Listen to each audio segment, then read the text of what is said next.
What's up, everybody? I just wanted to give an update on my collection, what's been going on, particularly the Marvel Legends. And right now I'm at a crossroads of what to do with Marvel Legends, and it looks like I'm leaning towards quitting the line. I don't want to quit it 100%.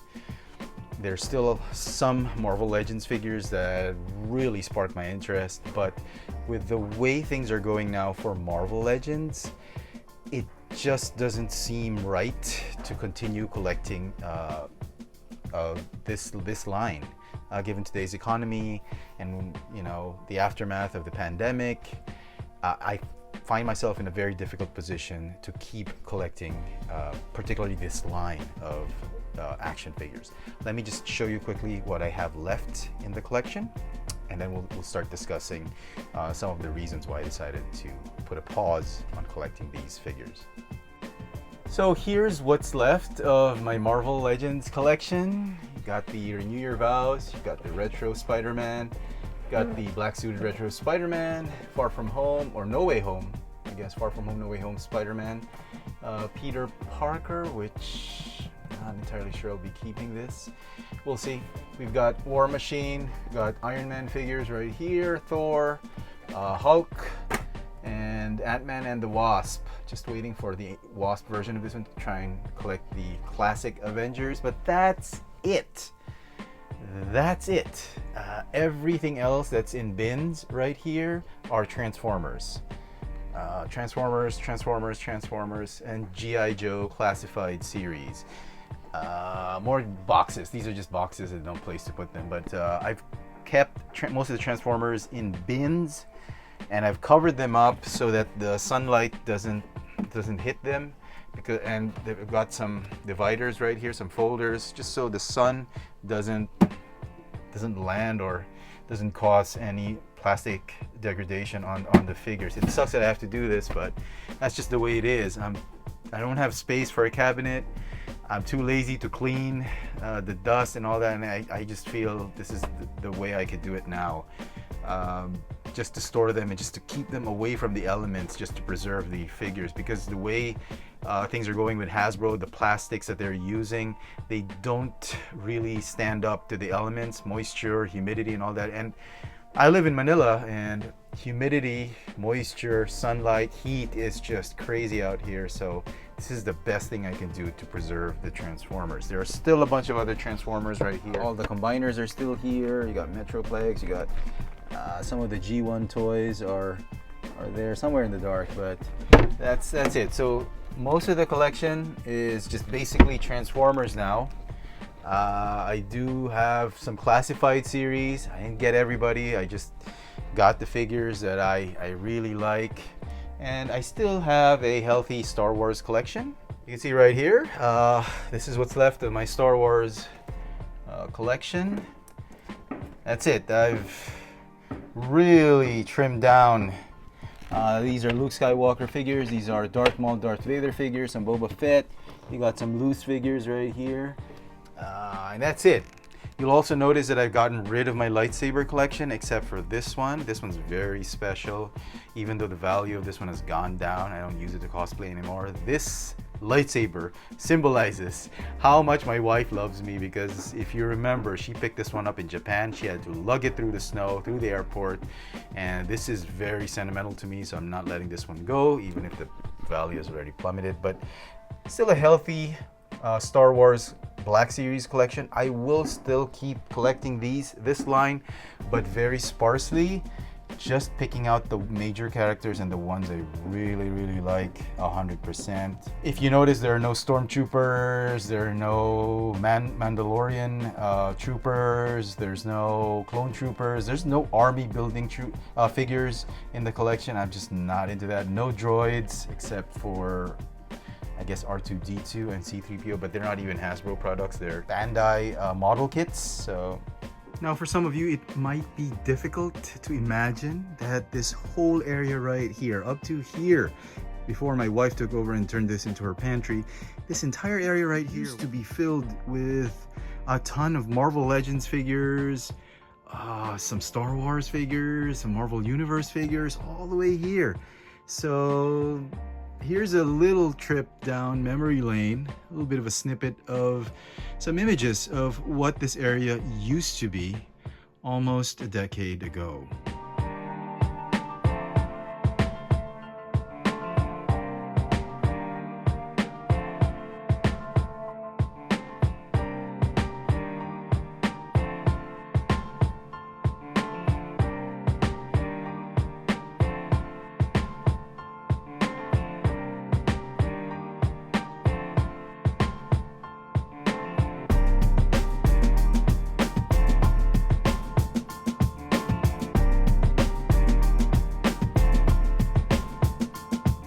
So going back to Marvel Legends, that's the state of my collection. Before I decided to quit this line or temporarily pause on it, I did pre-order a couple of things. I had the Null and Venom 2-pack. I had Amazing Fantasy Spider-Man first appearance. I had the Iron Spider-Man, but once I got them, I immediately passed them off to buddies, sold them off immediately because I didn't feel it was worth keeping them anymore. I still have the 3-pack from No Way Home, the 3 Spider-Man of Tobey, Andrew, and Tom. That's still coming. I haven't decided on what to do with that one yet. I might review it. I still have a strong interest in that set, so I just might review that. But one of the main reasons, and I guess this is happening worldwide, one of the main reasons why I've decided to just trim down on Marvel Legends is really just the price, and it's not giving me a lot of options. Out here in Manila, the figures are going for, I mean, one basic figure is now what, $40, $40. Some even go $45. Deluxes go $50. It's just crazy prices. And it's not just in Marvel Legends, Star Wars, Transformers, G.I. Joe, everything skyrocketed here in Manila, and I'm sorry to say it, but the Philippines is now the most expensive place in the world. At least one of the most expensive places in the world to buy Hasbro products on retail. Retail meaning not online collectors. It's you buy it at a brick and mortar store, a hobby shop, Toys R Us, Toy Kingdom, hobby shops that I frequent in Green Hills, Facebook hobby shops, online hobby shops. If they are based here in Manila, you can be sure that the prices are just astronomical for these figures. Now, Marvel Legends took the biggest hit. Like I mentioned, they're the cheapest you can find on retail is like something like $37, $38, tax included. But the average prices are now at $40, and it sucks because the entry point, the access to these figures, these new figures, is just so restrictive for a lot of collectors that it's literally, it's no longer a choice. We just can't afford it. And what's even worse is this is probably the last straw that really made my decision solid to just stop this line. Is out here in Manila, there are a bunch of unscrupulous resellers that deliberately bring down the prices of previously released Marvel Legends. For instance, if they buy Marvel Legends figures today, a month later they're gonna unload it, they remove it from the boxes, they sell them as loose figures for as low as like what, $5. So a figure you bought on retail for $40, the value significantly drops because a lot of online sellers, a lot of resellers on Facebook here in Manila, it's a thing out here in Manila. There's a lot of online sellers, live sellers on Facebook that just go ahead and sell toys so cheap. They want to bring down the prices so that when they start buying from collectors, when collectors are unloading their collection, they can easily haggle for a low price. They'll say that the value has gone down. Like this figure, for instance, this guy, you bought it for what, $30, $28? It's not $28. It's the reason now that they're selling this, it's only going for $5 on Facebook online. So I can't buy that for $30. I can't even buy it for $20. So collectors are like, so how much can you pay for it? I'll give you what, $6? I'll give you $8 for it. So they're really lowballing collectors who are getting rid of scalpers so that they can get stuff cheap and they can resell them online. And that's been the culture since the start of this year for figures, especially the Marvel Legends, and it just sucks. You're probably wondering, that could be a shallow reason to quit collecting. The main reason is really price, but the second reason is the value of the product just artificially goes down. I don't want to hang on to something that's of very little value, that's next to garbage value. I want to hang on to something that has some significant value. So, I'm keeping something of value. You don't want to keep something that's trash. It's the same reason why you don't go and buy the cheap KOs. Knockoff figures, you just buy them for fodder or for some project or not. You don't buy them to collect them. Knockoff figures are just low value products. The same thing goes for these things. The acquisition cost is tremendously high, and yet the value is significantly artificially reduced to near garbage level.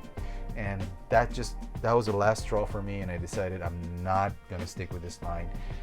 Don't get me wrong, I love Marvel. I've been a Marvel fan since Iron Man 1, since I was in high school reading up on the X-Men. High school, I was into comic books, Avengers, X-Men, you name it. I was enamored with the artworks of Todd McFarlane, of Jim Lee. I love Marvel, but Marvel Legends, despite one of the first few lines that I started reviewing on YouTube, I'm just afraid I'll have to say goodbye to it, hopefully temporarily. And one can reason out that maybe I can wait for like a fire sale and maybe go to a convention if there are these unscrupulous retailers or resellers that are selling cheap figures. Maybe I can start buying the cheap figures once again, but I'm sorry. It's more of a heartache for me that I don't want to get back in this line, and I feel I just need to focus on the other lines, particularly Transformers, classified series, because Transformers and Joes were my go-to toys when I was growing up as a kid, together with Masters of the Universe, Ghostbusters, a little Star Wars here and there, but Joes and Transformers, when I felt bad after school, I had a bad day at school, Transformers and Joes were the things I go to. So, despite quitting on the 3.75-inch line for Joes, the 6-inch classified series had sucked me back right in, and it was a happy decision for me to get back into G.I.Joe. So Transformers, Joes, and some Star Wars. That's probably where I'm going to concentrate right now with the collection. As far as reviews go, 90% is still going to be Transformers. I will have 5% Star Wars, and the last 5% maybe for Joes, and a few Marvel Legends. Hasbro might release an Iron Man figure that I still like, maybe a Spider-Man figure, who knows. As I mentioned, the 3-pack is coming. I might just go ahead and review that. If I don't like it, I'll just let it go. But that's the state of my collection and where I am as a collector. As a collector, I have to start thinking about where this collection is going to go, especially given today's economy. With the way the pandemic hit a lot of businesses, I was one of those who had to fold up my bakery business. I used to sell on several malls. I had some shops, several malls. Now I had to close everything down. I closed down the company. Right now, I'm just sort of like a neighborhood baker. Right here in my neighborhood, I kind of sell bread at a farmer's market. I sell it on Facebook. Small-time baking right now, from being a retail baker now to just a neighborhood baker. So funds are severely low for continuing a hobby such as this. I'm just glad my wife is there to support me. She's really been super. She's been taking care of the family, especially since I've folded my business. But who knows? Maybe I'd go into something else in the future. But as it is, this is the way things are. And Marvel Legends is probably gonna take a back seat in the collection, but I have 1 or 2 Marvel Legends reviews here and there every month, so do stay tuned for that. And lastly, I just wanted to thank everybody for supporting the channel, especially for those who've been with me since the FX Friends days. If you still haven't figured it out, FX Friends was my old channel on YouTube. That's how I started. I had to reboot my YouTube review channel to Chefatron because of a lot of administrative difficulties on Google and YouTube, but now I'm Chefatron. But FX Friends was my old channel, and a lot of you guys have stuck it with me, have just put up with my videos since FX Friends, and from the bottom of my heart, I am just so grateful for that. I don't take anything for granted. I try to respond to as much as the comments there are. If I haven't responded to your comment, I do apologize. I do my best to respond to almost all the comments, except if they're negative comments or they're troll comments, but I do apologize if I missed your comment. I'll do my best to get around to that. But I'm just really grateful for everyone who's still stuck around after all these years. More than a decade of reviewing figures on YouTube. Thank you so much. I hope I can still provide the content that you want and hopefully not disappoint you in the future. So once again, thank you so much for staying with me and looking at the collection and checking out my videos. This is where Marvel Legends is at. Let me know in the comment section what you think of my decision regarding Marvel Legends. Hit that notification bell so you never miss out on any of my latest video reviews. And if it's your first time here, please subscribe. Thanks for watching.